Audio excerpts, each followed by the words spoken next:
kita ini kan, saya ini punya bapak kiai, mbah kiai, punya guru yang sangat alim ya, seorang kiai Memun.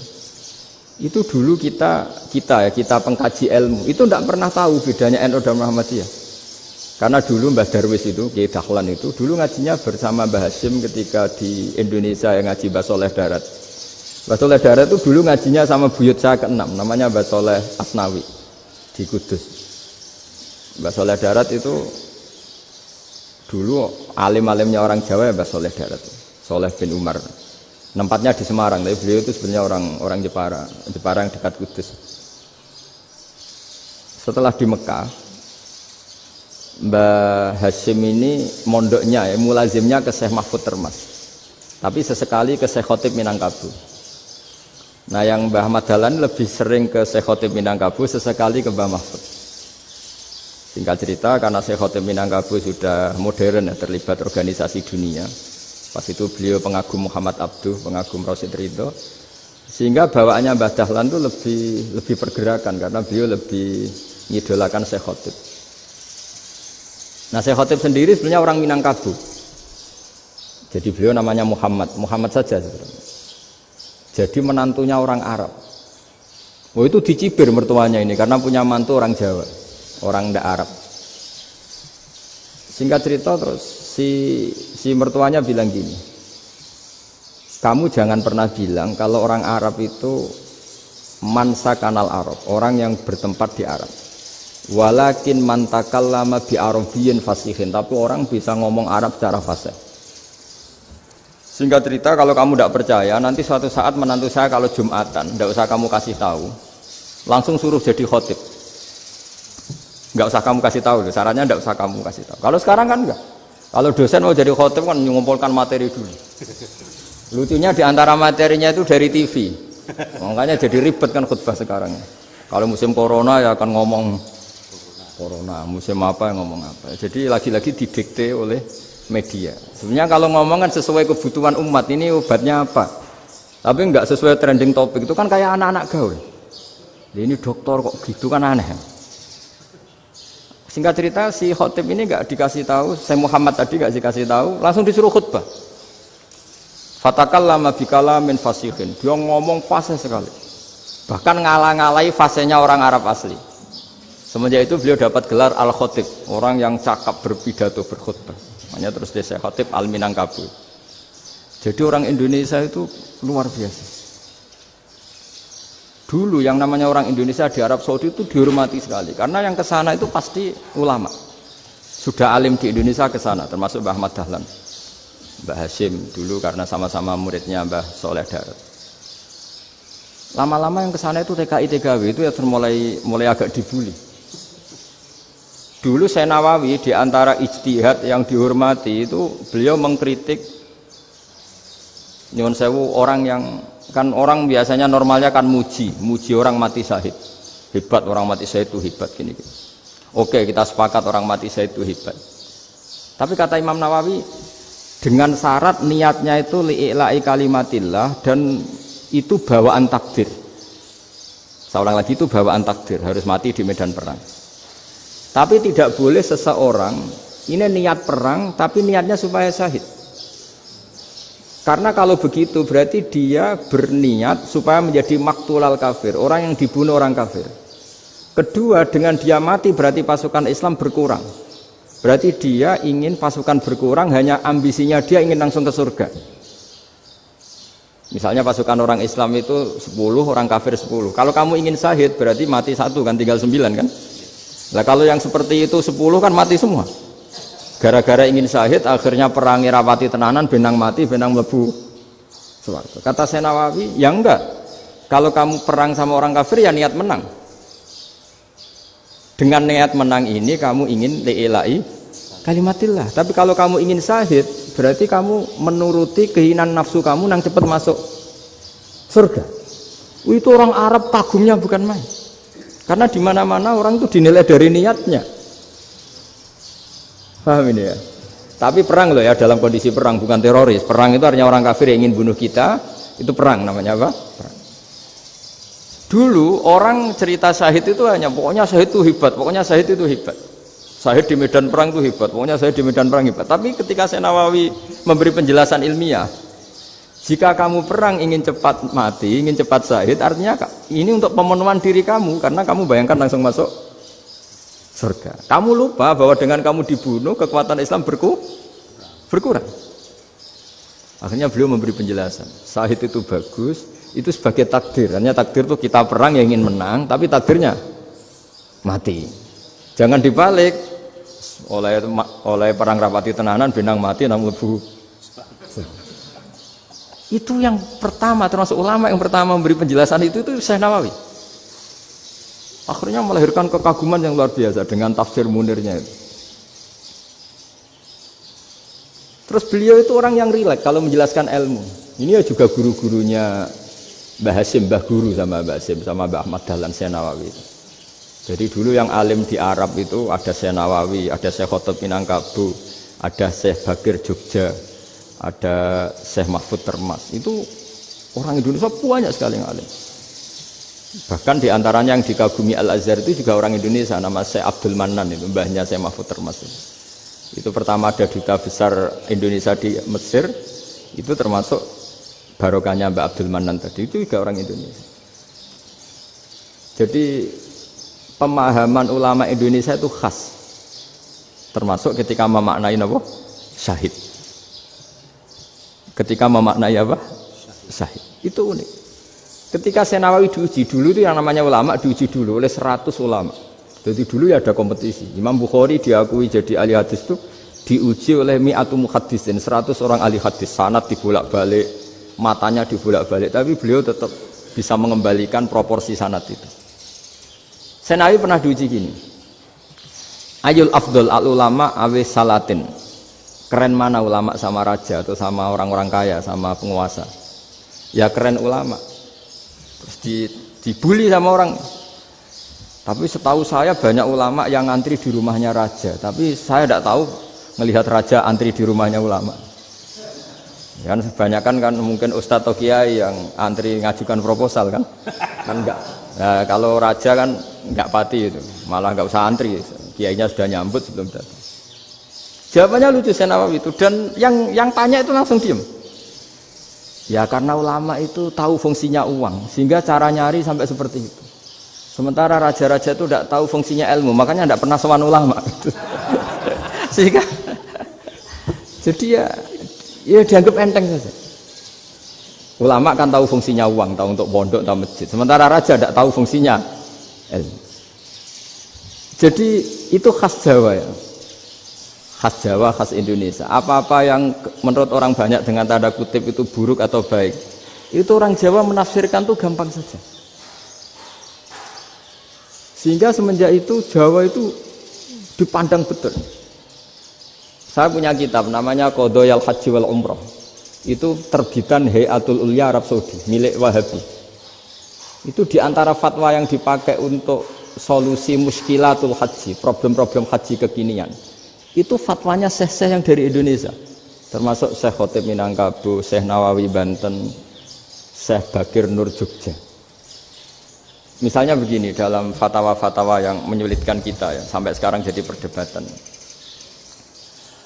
Ketika Safa dan Marwah itu dengan batas tertentu, saya ulang lagi dengan batas tertentu, mau tidak mau atas nama kebutuhan, itu kan butuh perluasan. Karena kalau naik turun itu mudah disepakati ulama. Jadi misalnya gini ya, saya punya tanah seluas ini. Pasti orang akan mengatakan sampai bawah ya tanah saya, sampai atas tanah saya. Itu mujma' alaih, itu disepakati. Sehingga Nabi ngendikan al-Ka'bah min tuhumil ardi ilas sama Ka'batun. Ka'bah sampai ujung bumi sampai ke aras semuanya Ka'bah. Sehingga tidak ada perdebatan ulama ketika Masjid Haram ditingkat, kemudian yang di atas sholat tetap dia menghadap Ka'bah. Tidak harus diluk melihat di bawah, enggak. Karena Ka'bah sampai langit. Sama, tanah Anda kamu tingkat sampai 10, enggak ada tetangga protes. Karena bawah sampai atas tanah Anda. Tapi kalau diperluas, tanah Anda kamu luaskan setengah meter saja atau 3 cm saja, iso geger mbek tonggo. Karena di mana-mana batas itu ya tadi. Kalau atas bawah miliknya, kalau samping enggak. Pertanyaannya, perluasan Mina itu ke samping. Perluasannya Matof yang Mas'a itu juga ke samping. Geger kan ulama dunia. Bagaimana hukumnya Mina Jadid? Mina yang diperbarui atau Mina yang diperluas. Itu diantara rujukan baik yang membolehkan maupun yang menentang. Itu ya Syekh Indonesia. Itu orisinal tuh. Saya punya kitab orisinal terbitan Hayatul Ulya, kira-kira ya kemenaknya Arab Saudi kalau di Indonesia itu. Itu yang dirujuk dawuh Syekh Nawawi, dawuh Syekh Khatib Minangkabau. Karena apa? Ada logika khas Jawa. Misalnya begini. Meskipun saya tidak perlu fatwa Mina Jadid sah apa enggak, memang jadi perkhilafan ulama. Misalnya kampung ini dinamai Mina. Pertanyaannya gini, tanah yang di samping ini bisa milik Anda apa enggak? Ya bisa Gus kalau dibeli atau dihibahkan. Berarti tanah di samping Anda menjadi milik Anda karena ada proses pengambil alian lewat beli maupun hibah. Nah masalahnya ini negara itu berhak menganeksasi atau memasukkan ini sebagai Mina. Itu ulama Jawa kalau ditanya, alasannya apa? Fa innal muttasila bis-syai' hukmu dzalika syai'. Karena yang gantet, yang mutasil itu bisa dihukumi seperti sesuatu itu. Jadi kalau ini Mina, ya yang gantet Mina ini ya bisa dikatakan Mina. Beda dengan membuat Mina Malang Mina, wah itu tidak bisa, tidak mutasil kan? Itu enteng sekali ulama Jawa. Satu ya tentu karena kebutuhan, tapi asal masih al-muttasilu bihi, yang masih tanah yang masih mutasil dengan. Nah, ketika perluasan mas'ah antara sofa dan marwah kan misalnya ini batas luasnya sofa, ini batas luasnya marwah. Lalu atas nama kebutuhan, sofa marwah itu sampai sini. Sampai agak meluas ke sini. Itu geger Arab Saudi. Wah, ini gimana? Padahal tawaf itu harus antara gunung Sofa dan gunung Marwah. Sa'i itu ya. Tapi kalau istilah Quran memang tawaf sama-sama. Makanya apa? Inna Sofa al-Marwata min sya'airillah faman hajjal baita wa i'tamara fala junaha alaihi ayyat tawafa. Nah, jadi kalau istilah sa'i di Quran itu masih tawaf. Karena harus ada, kalau bisa lah, bukan harus. Kalau bisa memang harus ada unsur muternya. Kita kalau sa'i kan dari sini Sofa sampai sini Marwah. Terus kan agak muter ke sini. Nah, kan agak membentuk lingkar, nah, makanya Quran tetap mengistilahkan apa? Tawaf. Jadi bukan sini ke sini terus sini ke sini kan enggak, tapi sini sampai sini terus muter kan, terus sini. Jadi antara setar dan selama ini prakteknya kan gitu ya. Sofa ngambil sini, terus ke sini, terus agak muter. Nah, karena ada unsur agak muter ini terus orang menyebut apa? Tawaf. Tapi itu bukan syarat sah, ini cerita ideal. Saya ulang lagi ya. Gunung Sofa itu puncaknya atau pucuknya kalau dalam bahasa Jawa itu ya hanya segini, ini sampai sini. Nah, kelompok Islam yang fikih keras nggak boleh diperluas karena Allah memilih tempat ini itu spesial, jadi nggak boleh ke yang lain. Tapi ketika kebutuhan mendesak, mau tidak mau harus diperluas. Itu jawabnya Kiai Jawa lucu. Gunung sing ketok iku sing dhuwure tok. Sikilane luwih ombo. Jadi karena kan gunung kan bentuknya gini. Nah, sofa yang kecil itu yang atasnya, tapi sikilannya sini kakinya lebih luas. Jadi boleh perluasan asal tidak melebihi kakinya. Nah, dihitung ya lebih luas.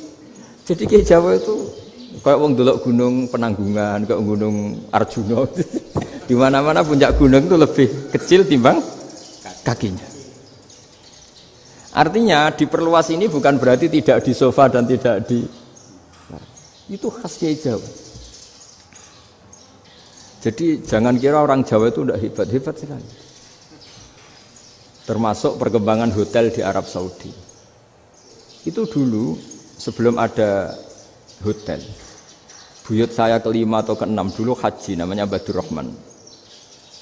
Itu kalau mau ingin apa ya, menghindari terik matahari itu masuk gua.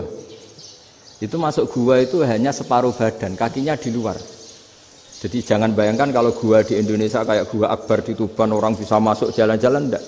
Gua di Arab tuh kayak cepitan batu, tidak sampai masuk. Sehingga kepalanya dimasukkan, kakinya masih kena matahari. Saking panasnya Arab Saudi. Sehingga dalam bayangan hijrah ketika Nabi bersembunyi di gua apa? Sur, itu kata Abu Bakar, kalau orang kafir melihat kakinya pasti melihat kita karena nggak bisa masuk penuh. Jadi orang tuh mau dempes tok. Sehingga ya kira-kira luasnya gua paling segini. Makanya guyonannya kiai-kiai itu untung nggak kayak gua Indonesia. Kalau kayak gua Indonesia laba-labanya capek karena luas sekali. Jadi jangan bayangkan gua Arab tuh kayak gua Indonesia. Makanya bayangannya andai kan orang tuh melihat ke bawah pasti melihat kita karena orangnya nggak bisa masuk penuh, nggak bisa masuk 100%. Ya kayak cepitan batu lah mirip. Itu kan mirip Gunung Uhud. Gunung Uhud kata Rasulullah nanti kalau kamu perang itu di atas, menang atau kalah di atas. Musuh biar di bawah. Dengan di atas kamu bisa manah. Jangan bayangkan kayak Gunung Merapi, kayak Gunung Penanggungan. Lah kalau Gunung Penanggungan manah ke bawah yang leyang kan. Jadi gunung di Arab itu kayak bukit. Ya sampean pernah kan ke Uhud itu ya sama ini aja tinggi ini kan. Lah ini yang mulai ada mis. Makanya nerjemah itu susah di Indonesia. Karena jabal itu udah harus tinggi. Kalau tinggi nggak bisa manah dari atas ke bawah kan nggak ngefek kan. Sampai kalau ke Uhud gunungnya kan pendek sekali sehingga yang manah dari atas ke bawah ya kalau kena musuh ya celaka karena memang dekat. Ya kalau gunung Indonesia manah dari atas ke bawah yang ngeleyang nggak ngefek. Nah itu susahnya nerjemah bahasa Arab ke kita.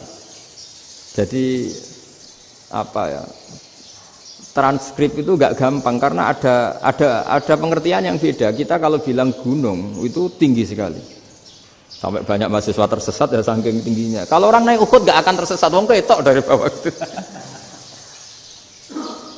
Nah ini pentingnya ngaji ya. Jadi akhirnya ulama-ulama Indonesia itu dipakai rujukan. Jadi mulai Mbah Hasyim, Mbah Ahmad Dahlan sampai era buyut-buyut itu masih orang alim. Lama-lama yang di Indonesia ini orang-orang yang bodoh.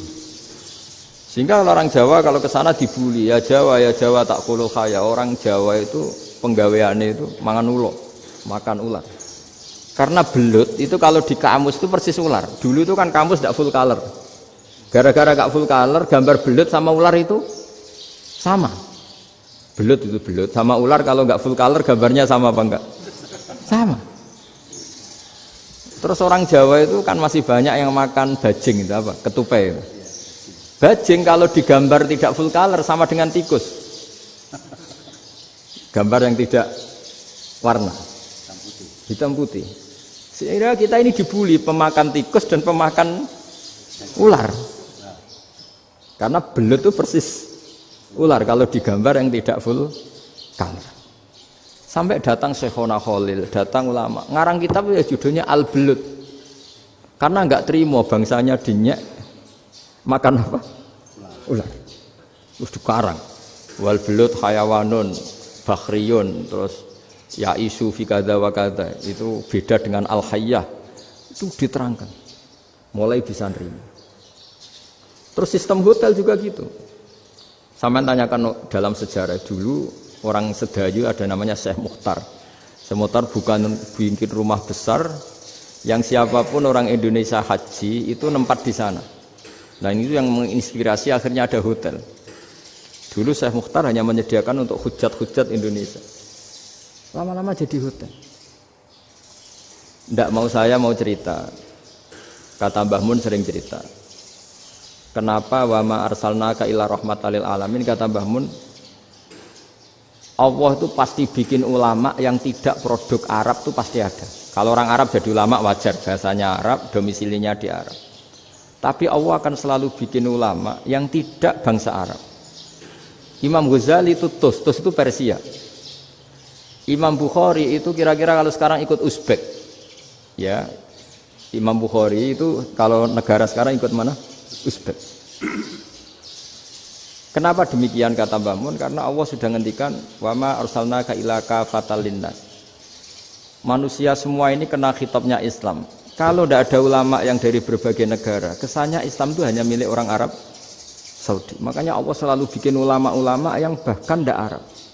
Termasuk Imamul Muhaddisin, yaitu Imam Bukhari, itu orang Uzbek, orang Rusia lah kalau sekarang, ikut Uni Soviet dulu. Imam Ghazali itu orang Persia. Syekh Nawawi itu orang Banten. Karena Allah ingin memaklumatkan bahwa Islam ini untuk semua, sehingga orang yang tidak Arab pun bisa belajar Islam. Yang alimnya itu nggak kalah sama orang apa?